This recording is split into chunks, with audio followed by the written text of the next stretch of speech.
Hello and welcome to another gameplay review on the Virkayu gameplay channel. That was a decent growl, and in this one we have lethal tempo Warwick, because Warwick, I'll try my best to kind of hybridize it. But yes, PTA and lethal tempo have equal win rates, high usage rates. Lethal tempo way better 1v1, way better invading. PTA obviously better for ganking, team fighting, supporting. However, a lot of people want to be the Alpha Chad Sigma controller of everything and, refuse to acknowledge that their team are sentient. And so we shall focus on the lethal tempo gameplay. Now, this game we are against a Kayn with First Strike, obviously First Strike being used on a lot of champions at this stage, including Karthus jungle, but this Karthus bottom lane is using Dark Harvest. And that is a first blood for the jungler, but do not worry, the gold lead is very much in blue team's favor in your sort of latter early game stages. As always, first bloods, random occurrences early, that don't necessarily mean the game is over. Fix the brain if you think that's the case. Runes on your screen now. I'm a fan of the secondary page. I have played it for years, on and off, into certain matchups, into certain comps. I am enjoying the Eyeball Hunter, Relentless Hunter a little bit more at the moment, even with lethal tempo. It just gives you a bit more of an added boost around the map, and that's kind of useful in this meta. If you want more on that, main channel just released to gank or to farm. But I think if you watch this channel a lot, you kind of know how to focus on the ganking and the fighting while sequencing your camps. At least I hope so. Warwick in this case, absolutely standard stuff. Blue Grump into the wolf. We're smiting it to get it low. Obviously the classic case of machete of auto attacking the babies, auto cancel the Q on the big one so that you can get the W proc as soon as possible. That's all normal stuff. Here, a very nice ward. I mean, this is a great ward as well. It kind of gives you all the information you need at this stage to tell you where the Kayn might be. And if they ward that early and he goes straight from red to Raptors upside, he's doing a 5 camp. If he does the Krugs into the Raptors and then goes on up, then you've got the same kind of tracking available to you, and that's why those wards are just so damn useful. This is very much a 4 camp. Now, when you're playing a 4 camp Warwick and you have those wards to track whether he's doing a 5 or 6 camp, or which direction he's sequencing, you can then always look to invade, get in the way. And at this stage, the Warwick assumes that the Kayn is going to be top side. There he is. He actually went back to base to get his tier. Now, we wouldn't have known that. Now, I'm staring at the minimap because I can see this obviously in the replay we're corrupted, but we would assume for this invade that the Kayn should be finishing up his Grump and his his Blue and his Grump together. And that gives you a really nice opportunity to sort of get in there and invade. He goes for a smite battle. He's really tilted by this. And the enemy jungler, come on, red buff. HP pot ticking, doesn't matter. We can flash auto, flash Q follow, doesn't really matter. So there's a lot to unpack in that situation. If you are a Predator jungler and a tier building jungler like the Kayn, there's a huge risk to you doing this. You cannot do a standard mindless clear versus a Warwick, versus something like that that's going to do a 3-4 camp and then potentially invade you. He is not going to do a 5-6 camp to match you. He will be looking to pressure. And if the top laner has Pry like the Tryndamere did, you can expect in high elo some kind of roam, some kind of assistance. We prime our E, we remove the shield. We have no smite now. This is a good ward as well. I love this now. In the case of the Bard placing that's great, but I think as a jungler, very often what I'll do is because, if you don't have laners that are roaming and doing this, you can cross for the double scuttle, but you can always slap it, maybe not necessarily in that bush, but I'll try and slap it here at least, so you don't lose too much time going to the crab, and it gives you a lot of value. So now the Kayn wants to know, is that available? Goes and has a look, doesn't want to hit the plant because in case he gets seen, but ironically he's already seen, and now Warwick can use this to trap. And then in the meantime, you can observe, sorry I sped that up, you can observe your bottom lane, see if they're going in for the trade. Kayn shows over here, and now this is just great tracking, great positioning to be there for this gank, to be able to counter gank it. Let's see how it transpires. Karthus does unfortunately die. We have put the Kayn in a very weird position, and now we are 3-0-0, and if you're a Warwick player, this is essentially what you're looking for. 100%, at least 1 kill early, 2 kills is beautiful, 3 kills is just sublime. You've got the memes, the meme templates where you just kind of get, getting more excited by it. Every kill before your first back is just super exciting. I hit the microphone there. See, just the thought of it makes me happy. That means Tiamat plus Asheen plus Boots. Top laners kill each other 1v1. Good champion design versus good champion design, so no one can really complain. And here now, logically, in a more farm-focused meta, where you're looking to full sequence up and down and so on, this makes a lot more sense. Even though you'd be giving up your sort of second tier camps, doesn't matter because we'll reset this level 1, reset this one. This will be a tier 2. That's fine. In a ganking meta, if you're finding yourself, you know, I'm trying to figure out what's going on here. If you're finding yourself a little bit stuck in terms of experience, maybe you don't have the 3-0-0 start, doing those wolves and gromp instead of going to the top side here can be absolutely huge for slingshotting your experience, because those camps will be level 4, and so it just kind of propels you to level 5 a lot sooner if you didn't get these kills. Obviously, you got these kills, so the level 1 camps are fine. We see Kane now forced into action. A Zab on the Vel'Kars is a little low, so we can just run straight down the mid lane. Let's see how far we go. Don't overcommit. Yeah. You know, I was looking at it from my perspective, thinking I really want to do it, and I kind of think I would try maybe, I'd get just as overzealous. The bot stun actually means that the Vel'Kars he misses, but, you know, the Warwick's over-aggressive, the Kassadin's over-aggressive, it works out in the end. But yeah, in these cases, I love rotating. Sometimes I can be too safe personally, sometimes I can be too aggressive just like that. Pros and cons, you learn and you, you live and you learn, I suppose. Or you die and you learn in this situation. In real life, you don't respawn though, so.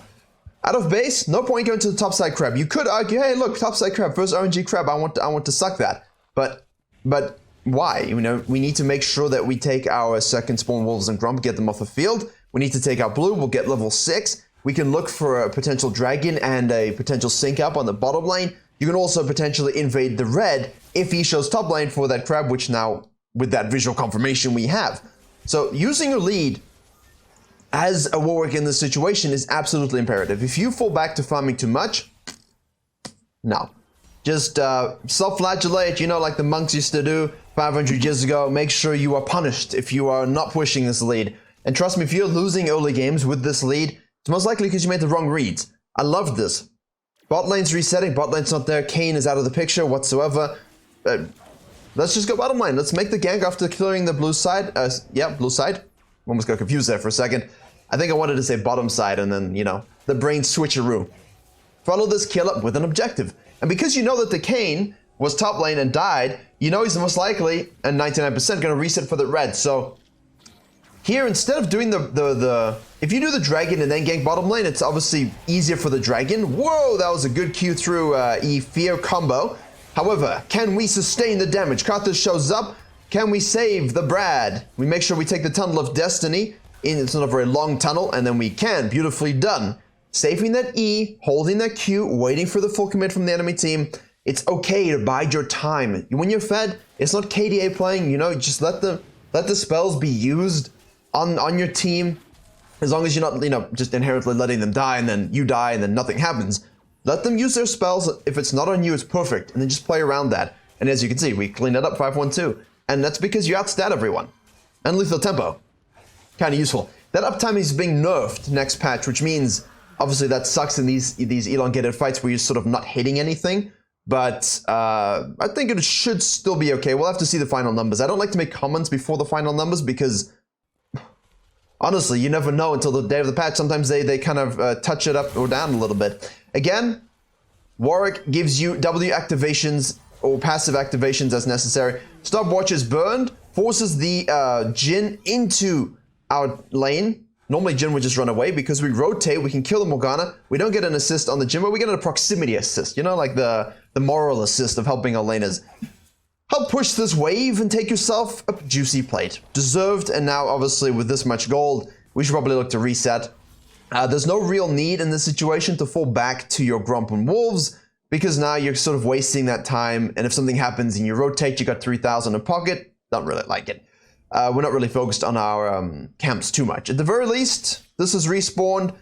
These are up as far as we know, but given, you know, we last saw Kane in this situation, where I didn't really finish my discussion, PTA would have been huge there as well. We know that the Kane is gonna be topside, probably taking our camps, and that would come as no surprise to the Warwick, I think. I hope it would not come as a surprise.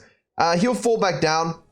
You can hold that top wave. We're not close to 8 though. I think if you're really close to 8, you could justify snacking a minion, snacking the Krugs, but because we're not very close to 8,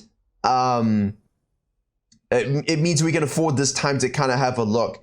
And if we're going to make a fight, if we're going to do the Herald, we're doing it at level 7.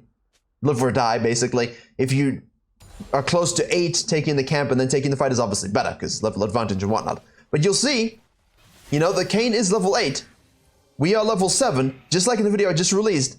It's only 1 CS lead in this situation, but he has had more success sequencing his camps. Glacial Augment Morgana Stun, that's just such an enjoyable combination. Never before has the Warwick moved, because, you know, he's frozen so long he doesn't have his memories anymore. Well, that's actually a nice lore connection too. I won't spoil it, but Warwick mains will know.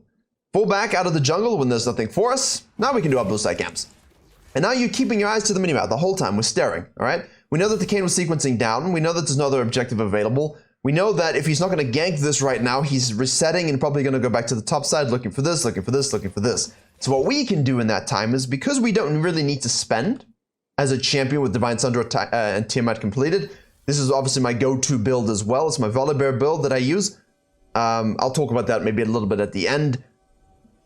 Finish your blue side. We don't need to reset, and we can go looking for some action. And Bard roams with us to cast a Dino though, so that creates a few problems. We snagged that. That's a little not necessarily great. Hey, Kayn, what's up? I don't know why you would go for that. If he went for that, I'd be very confused. So now Kayn's going bottom side to the crab. In this situation, you know, the mid lane is gone. Okay, he reshows again. But your mid laner might want to reset. There, the mid laner might want to reset. Look very closely at the mid lane status, is what I'm getting at. Because if both mid laners reset and you see Kayn go down to the bottom side and you have top lane prio, I will give him this crab and take the herald. No question. Usually that's the best way to play it. But if you can float on down with the prio and get the crab, it gives you level 8. Kayn no longer is 2 levels ahead, and we have the gold and the statistical lead. That's the most important thing. We'll look at that after the fight here. Kassadin does show up. Obviously, that's a little bit unfortunate, but can Vel'Koz do things? Okay, we've run the stopwatch. Outplayed by Karthus. Right, let's look at the gold. 6,200 to 4,600. So that's the crucial metric in this situation. You're thinking, well, wait a second.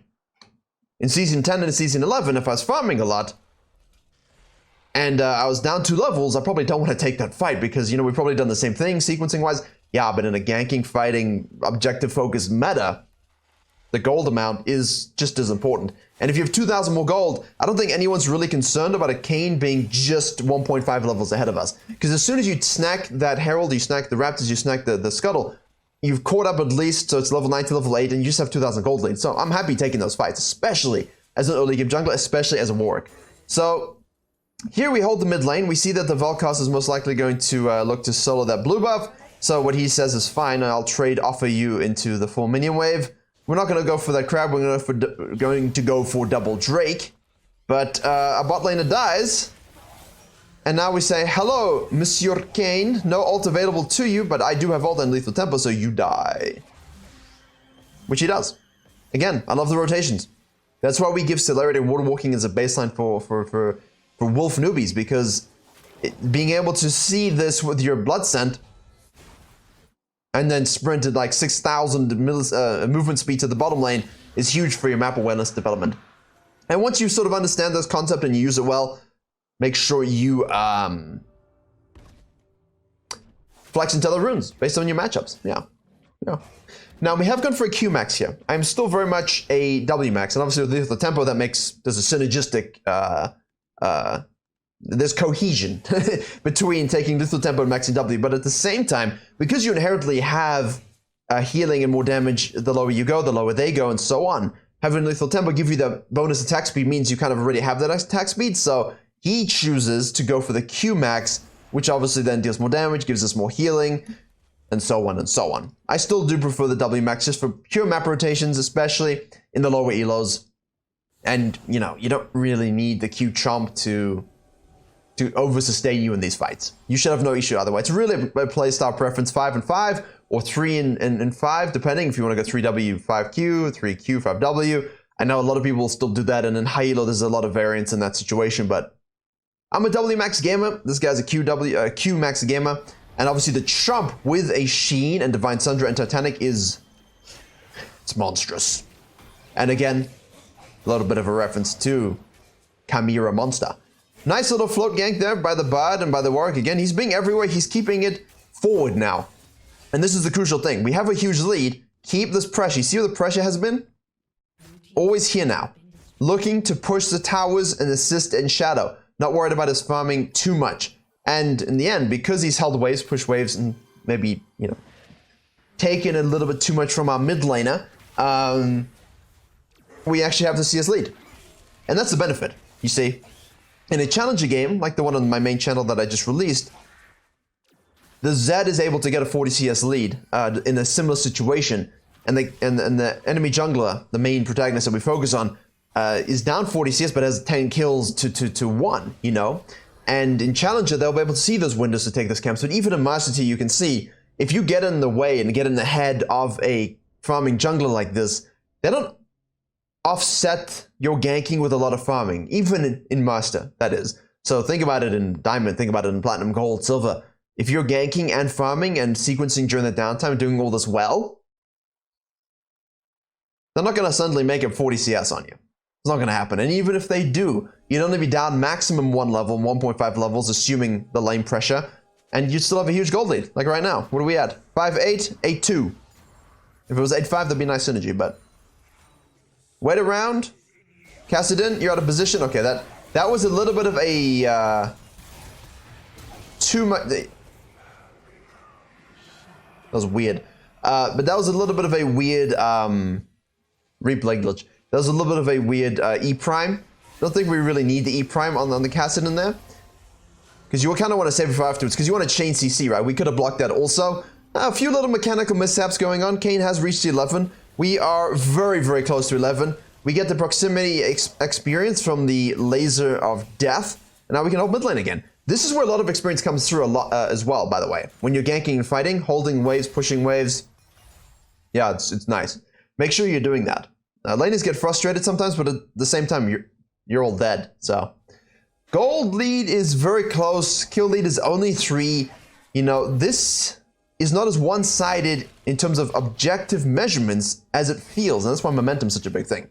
Because how something feels and presents itself to the players is more important than what exactly is the gold lead at the stage. Let's have a look.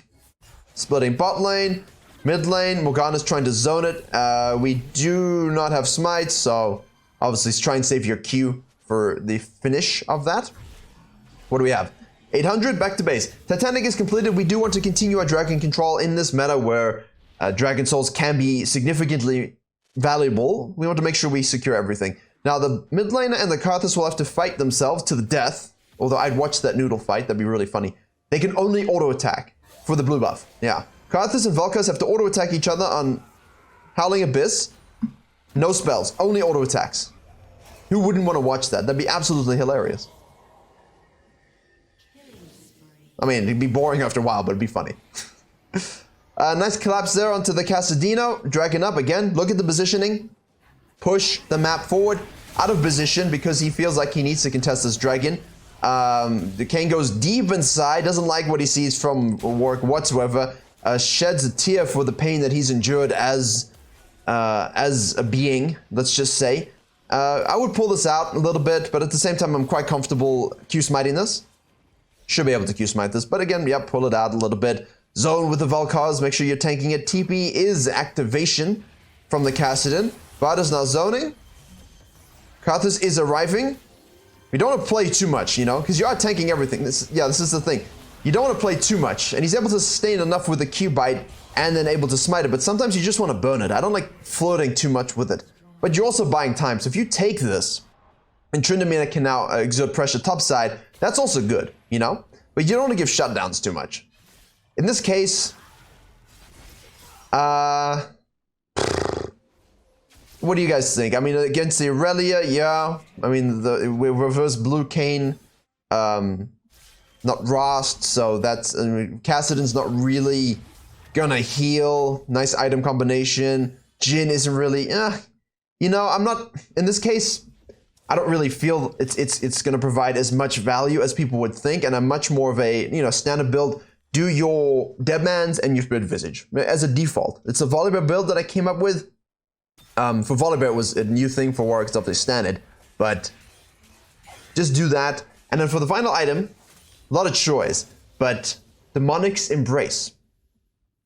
Especially if you're ahead, because the AP, so now you get HP converted to AD and HP converted to AP, and because we benefit directly from both on the Q there, woo, trust me, it hits hard. Kassadin kills Brad, he's out of position. We do a Q through Fear combo into an ult, into a Volkar's ult, perfect as you have to do with Kassadin. Chain CC is the most important.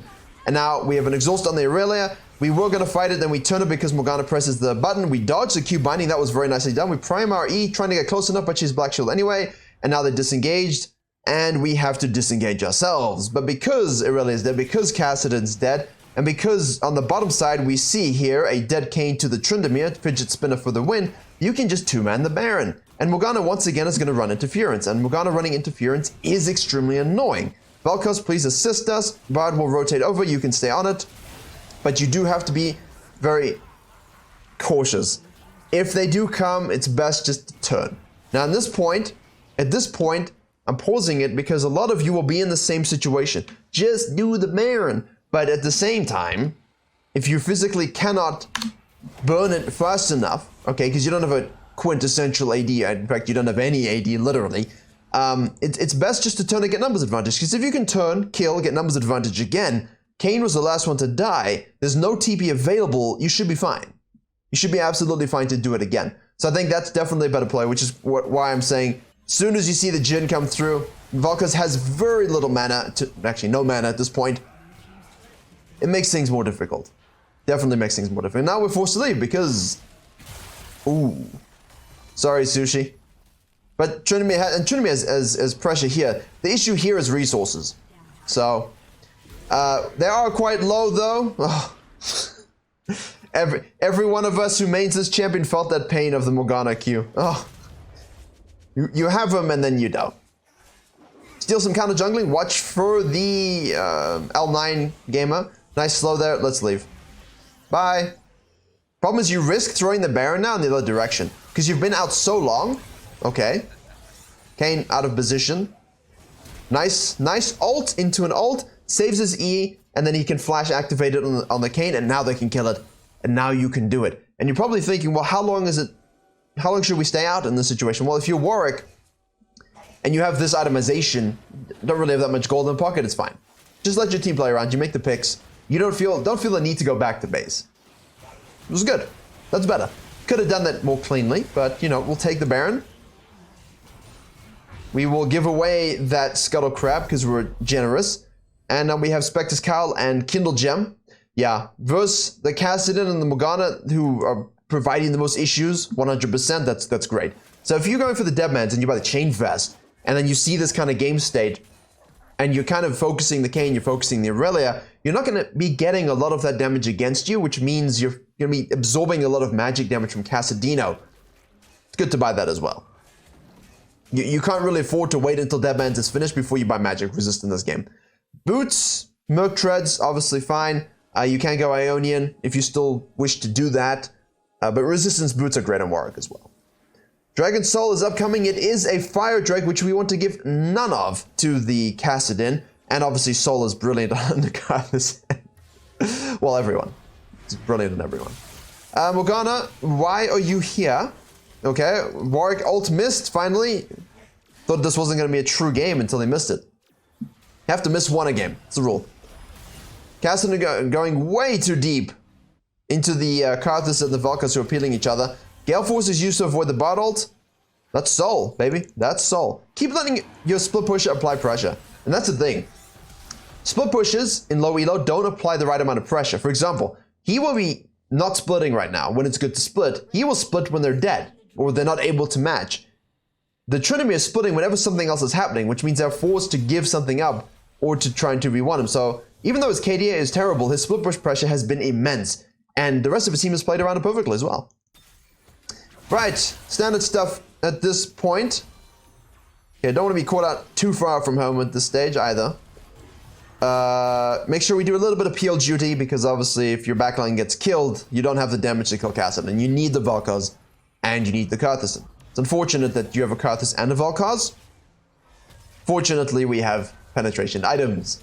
And fortunately, they have no real tanks. No tanks at all. In fact, no one's building resistances. She went with that. Because she has to versus Tryndamere. Literally, yeah, so, okay. Double AP with that much AP and no resistances and no tanks. Cool. Kane out of position. Soul is a munchy munch. Now we can turn. So this should be pretty straightforward to close this game out. Tryndamere again applying pressure, but you see the Kassadin is something scary. Exhaust is used. Now I'm watching this. At this point, it's good to zone because your team has shown that they're able to deal with the Kassadin. But if your team is unable to deal with the Kassadin, don't zone in that situation. Just try and peel the Kassadin first and then front to back the rest of their team. But in this stage, you can afford to dive back lines disrupt because your team has competency. Well, mostly. KDA from the Carthage doesn't represent it, but he's done a solid job. Not that we've been watching. We don't really need him. We focus on ourselves. We focus on the map, we focus on ourselves, and we focus on dragons. Blue buff Valkaz gets hit again. Q doesn't hit, unfortunately, but the Q chump with Fire Dragon is really fun. You have no black shield in the flash now. She's gonna hit the plant. Well done, good slow, and... Kane now flashes onto nothing because stopwatch and Zonya's. I mean, the alternative there is he dies, but he's 2 levels down, so... We get blue smited and slowed.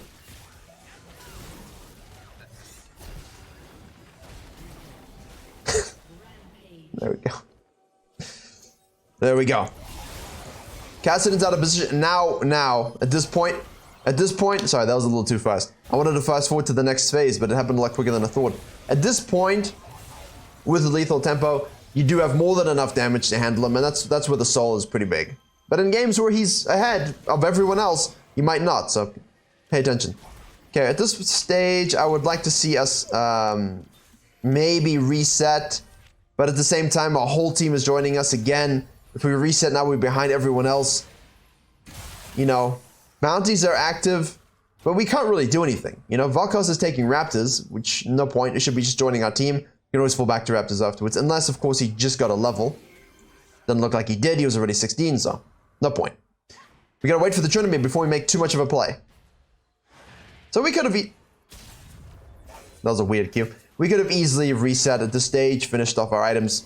I think that's would have been a good play. Because then Baron's up, so you can push this out together and then fall back to the Baron with a good play. But we have a big lead, we have Saul, I think it's fine. In theory, it's fine. But let's see.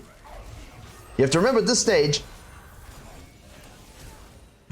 You have to remember at this stage, if a fight breaks out, you are behind on itemization to where you could be. Your leaders are properly represented in these fights.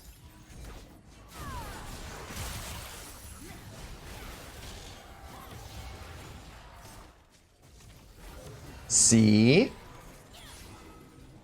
Okay, Tryndamere is dead. We've lost a lot of pressure. Now we're going for the engage. We're able to Q through the flash E fear combo once more. It really hits a nice ult. We are able to kill the Kassadin, which is the primary, thing that we need to do. Now we can turn onto the Aurelia, so that's a good example of a team fight when you're focusing more on that. We kind of tunnel vision onto the Aurelia here, versus maybe peeling the Kane off, but we're also out of mana. So here we go. This is where things are big. This is where things are big. And now you do get, let's see. Yeah, the Kane is absolutely abysmal. I've had a stressful day. It's good to laugh at things. Thank you, this Kane. Appreciate it. I'm sure everyone in the comments appreciates this Kane too. He has done some funny things, weird things. He tried, but in the end, no. Like Pinocchio, He's not quite a real jungler just yet. Wooden jungler. Hey, that actually worked out better than I thought it would. In my mind, I wasn't sure I was going to explain it, but that worked out pretty well. Spirit Visage is finished, Thormail is finished, or in normal cases, Dead Man's Hold Up. Let me do this. Is that literally 0, or does it reset on the replays? If it's literally 0 healing done, then you get my point. I'm not sure if Aurelia actually hit him at all. But yeah, you see the point of it, so we'll see the Thormail at the end. Okay. Blue Kane is once more inside, and once more has to run away. I love the Warwick versus a Kane matchup. Okay. Outplayed by the button. The button. Elder is up though. So this is of concern to me just a little bit. I think I would be significantly more focused on the Elder. However, at this stage, you know, they don't really have people that can do it, but I can see a world where, you know, not an exoplanet like when you're studying astrophysics, as was the case with me, but a world of pain and turmoil where in a low elo game, yeah, that was a little weird, I had to drop that in there, but hey, if you're not going to be proud of certain things in life, why not? Anyway, so like in a silver game, a gold game, I can see people doing the Baron and completely forgetting that the Elder's up, and it causing a lot of distress. The enemy team, the Kassadin and the Yin, they just go and do it, they two-man it, and all of a sudden you're like, ah, shit, now I gotta fight an Elder Dragon Kassadin, and, okay. But yeah, otherwise, what did we learn from this game? Make sure if you don't have a free gank that we use it for a good invade, especially versus a 5 to 6 camp jungler. Use the vision provided to you. Even if you don't have it, you can kind of know what they're going to do. Focus on a double scuttle if you can and try and get at least 1 to 2 kills early, ideally. Obviously, things don't always work out. Farming junglers, don't worry too much if they are ahead in experience, especially if you're taking the dragons, because you have those stats and you have the gold lead. So don't be too afraid to make plays with the champion in those situations.